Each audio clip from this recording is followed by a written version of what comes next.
we really didn't want this to be a concept of this is a cool gadget that you just buy, or another gadget. We wanted this to be tied into something people care about.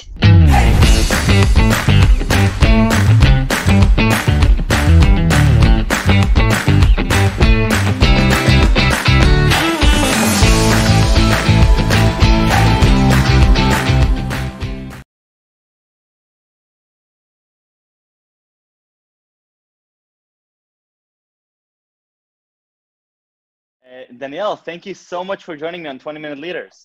Thank you for having me. So good to have you. Where are you calling from right now? Tel Aviv. Tel Aviv. And how's everything with the quarantine and with COVID-19? It seems reasonable now. Actually, it's we're starting to see the end, and people are more going outside, and I'm fairly optimistic around that at the moment.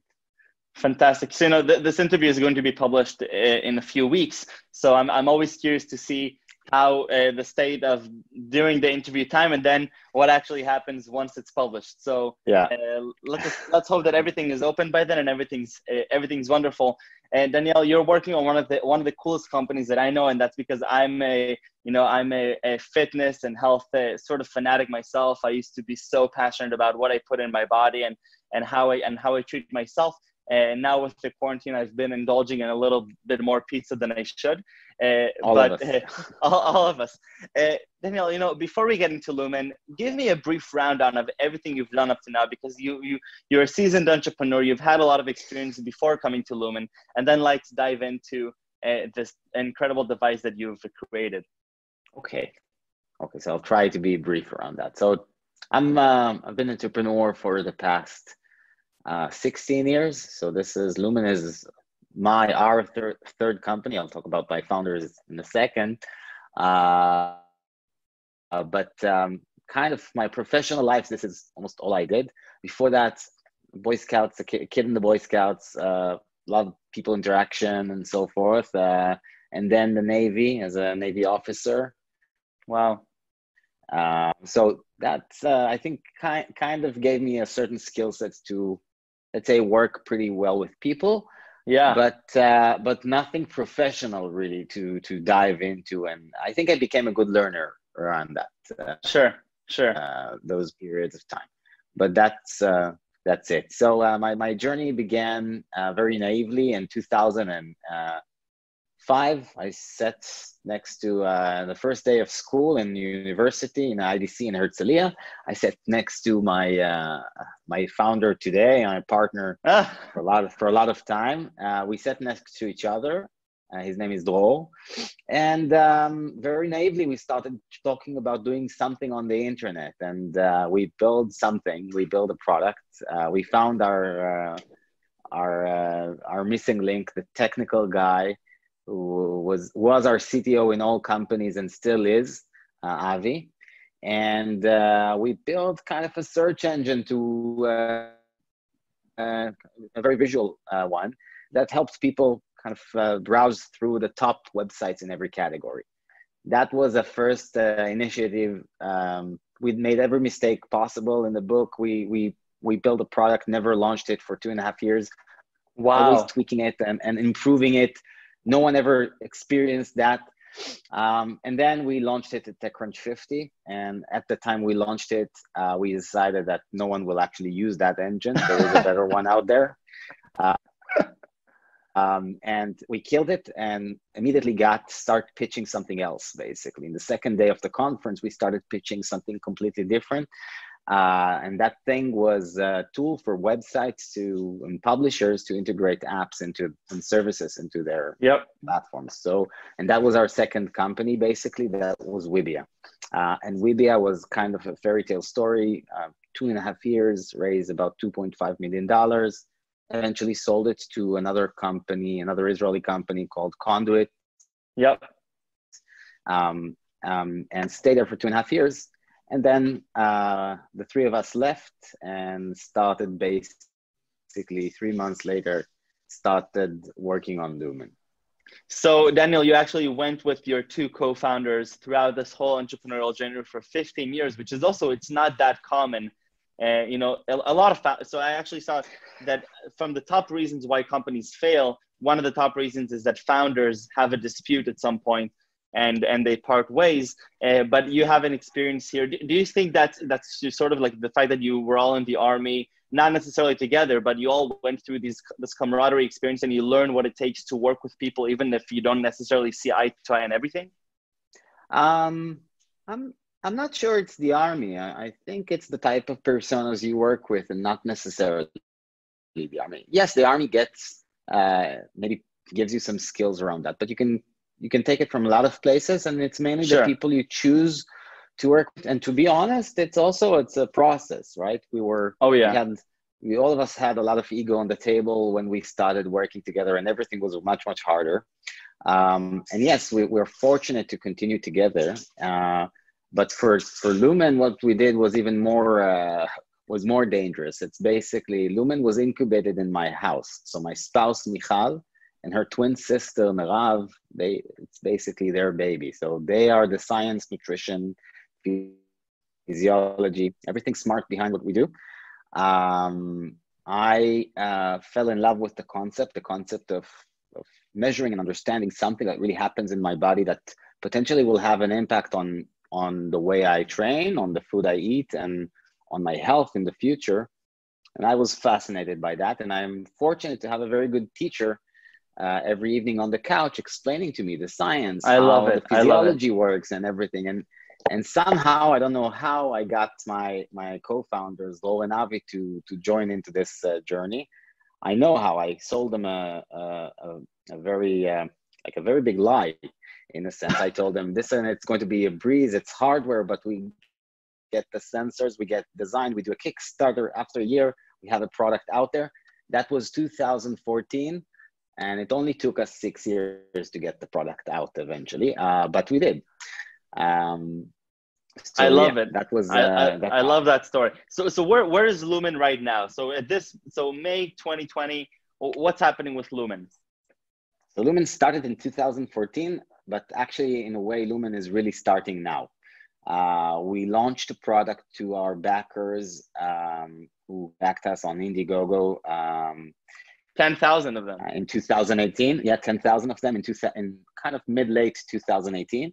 Wow. We delivered the product. It took us a lot of time, but we delivered the product in January. Most of the products got to customers in January, and now we're actually feeding from their feedback and continuously improving the product. And very soon, in about 2 weeks' time, we're going to kind of publicly launch what we're doing after we get some feedback and we got more inventory to sell. So yeah, Lumen is it's the middle of the journey, but for the people outside of the company, in a way, it's just the start, just the beginning. Oh, I'm sure. So first of all, Indiegogo, I don't get to meet many people that have launched such successful campaigns on Indiegogo. I mean, 10,000 units sold. That's a lot of confidence in a product that hasn't been launched yet. What was that experience like, going on crowdfunding and trying to get the public to really buy into this idea of this hardware that's going to help you gain control over what you put into your body? Yeah, it was fascinating because we've been pitching this concept, and we've actually been testing it with prototypes since 2017. But still, for someone to take money out of the pocket and pay for something, for a device, and really engage with it, that was, you really need to understand how you're going to sell this and why would people buy it. And we really didn't want this to be a concept of, this is a cool gadget that you just buy, or another gadget. We wanted this to be tied into something people care about. And nutrition is something people are deeply passionate about. There is a community of people who are obsessed about it, for different reasons, working out, losing weight. And so we took a shot at this, as basically not positioning this as a device that can do thousands of things, but actually more capturing and showing you, if Lumen is in your hands, how can you use it? What's the value for you? And I think, as opposed to many other campaigns that are basically showcasing technology, we were a lot more focused on the experience. And we kind of knew that the experience we were offering is something that people will actually be using and succeeding with. So Right. that's, I think, a theme that is pretty solid to start to work on a campaign with. To be honest, I didn't do a lot in the campaign. It's also finding the people who are talented around that. And my partner always led this concept almost completely alone with a very selected few. And he did a phenomenal job. Definitely. So give me, in a few sentences, what am I experiencing when I hold Lumen in my hands? And trust me, I'm going to be holding Lumen in my hands sooner or later. Okay, so yes, this is Lumen. Wow. Basically, it's a very small device that you can carry with you or just put in your stand, and you breathe to this in the morning. It's not a normal breath. You inhale air through it, and everything is guided through an app. You hold the air in your lungs for 10 seconds, and you exhale. And what Lumen does is basically sampling the CO2 content of your breath. And through that, it basically reflects to you whether you're currently using fats or carbs for fuel in real time. And it changes, right? Our body can use fats and carbs, and those are two different fuels for probably different goals in a sense. But what you want to be doing if you're waking up in the morning on a fasted state, you want your body to be using fats.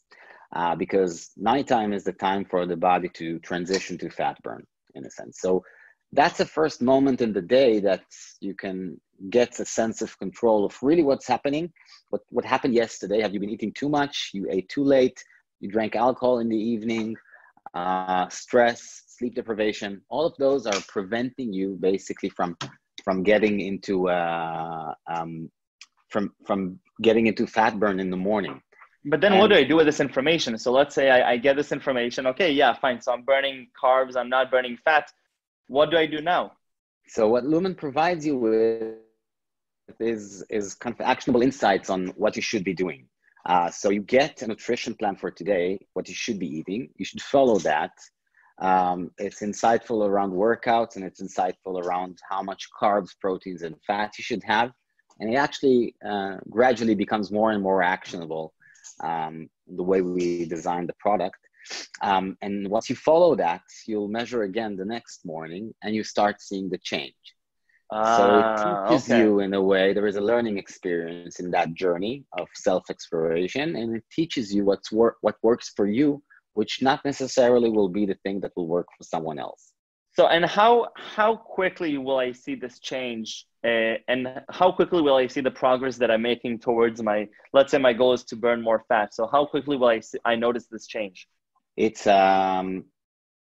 it really depends on on you, in a sense. People who are insulin resistance or have insulin resistance, who are pre-diabetic, will probably take a bit longer to see the impact, but generally healthy people, it's a matter of days of following a nutrition plan and seeing that. And it's an interesting feedback loop because you can mess it up very easily. Okay, one night of playing poker, eating pizza with friends, you wake up on a carb burn very easily, which is okay, right? It's part of life. But you want to have the tool that kind of guides you, or the compass that gives you direction when you're good, when the things you did are impactful, or when it's not, and you can get back on track, basically. Definitely. So, two questions here, because changing human behavior and changing consumer behavior is difficult. It's almost impossible. I had the pleasure of working with Dan Ariely at Irrational Labs a few years ago, and our research and our work was centered around how can we think of consumer behavior on technological products and guide for different behaviors based on what we're doing. And part of Dan's premise is that, we are irrational beings. It's very hard for us to change our behavior, but it's much easier for us to change our environment, which will force us to change our behavior. So how do you perceive users adhering to this nutrition plan and changing their behavior as a result of seeing these results on an app? Is that something that you really think is going to happen, or have you been saying that it's happening? We're already seeing it's happening, but it's a process of designing. So the device is really only the first phase, right? The experience that the user go through in terms of insights and what should he do about it, as you said rightfully, it's happening in the app, right? And that journey is Yep. really happening through content in the app. Sure. I can give you an example exactly pointing to the point that you're raising.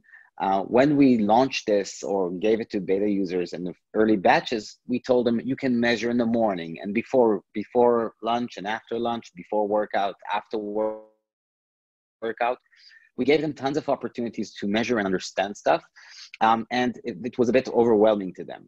And then what we did is saying, what is the ritual, the one ritual we need to nurture that will become maybe the default? We have a potential to capture a moment of the user's day.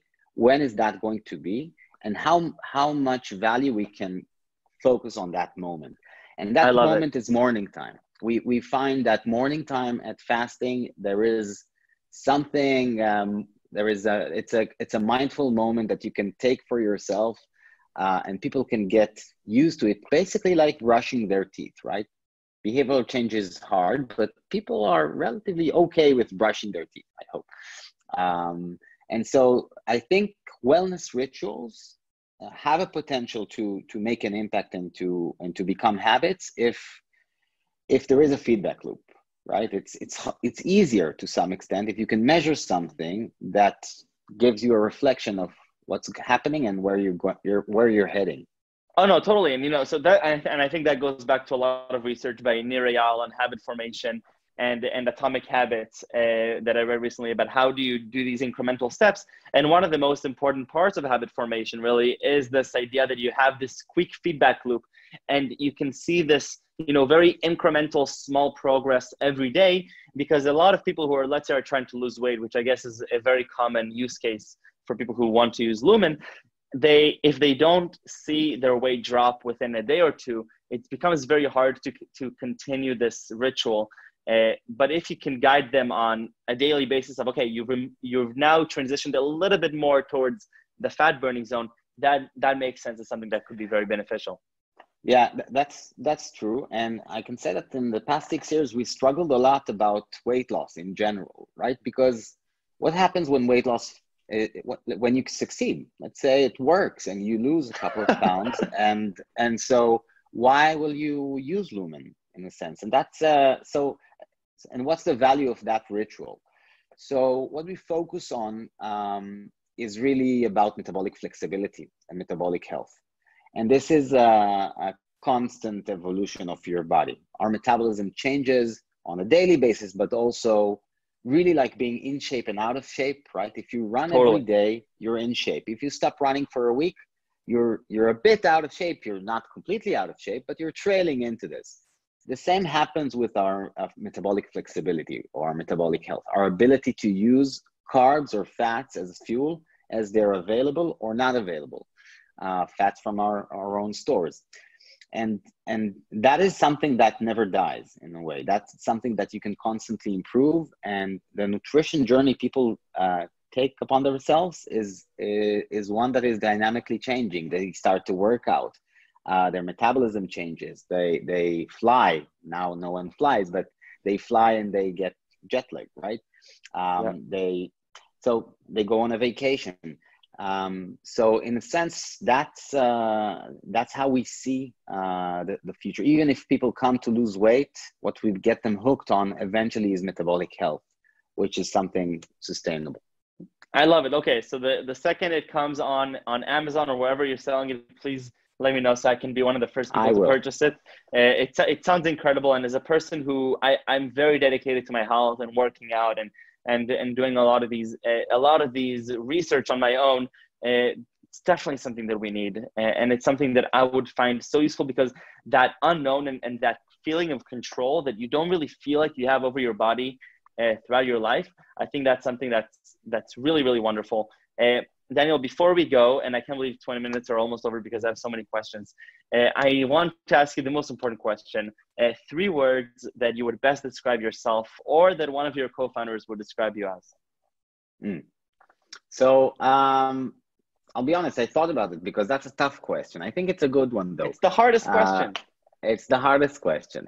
So I think optimistic would be one. I'm definitely optimistic in everything I 15 do. years as an entrepreneur, Daniel, come on. You have to be Yeah, optimistic. you have to be optimistic, and in doing some stuff that are really off the trend, and you know, wellness is a trend, but hardware, no one will invest in hardware, especially the early stages. It's really hard to build a company that is doing consumer behavioral changes. You claim hardware and so forth. So optimistic is one. I'm a learner. I love it. I look at every experience I'm going through as a learning phase. If Love it's it. the dynamics with the team, or if it's the understanding CO2 and CO2 sensors Yep. and so forth.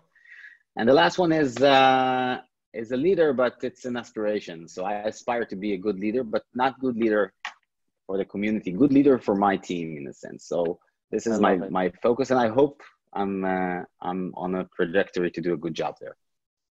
Daniel, toda rabba. Thank you so much, and Sure, best of luck with everything. It sounds amazing. Thank you. Cheers.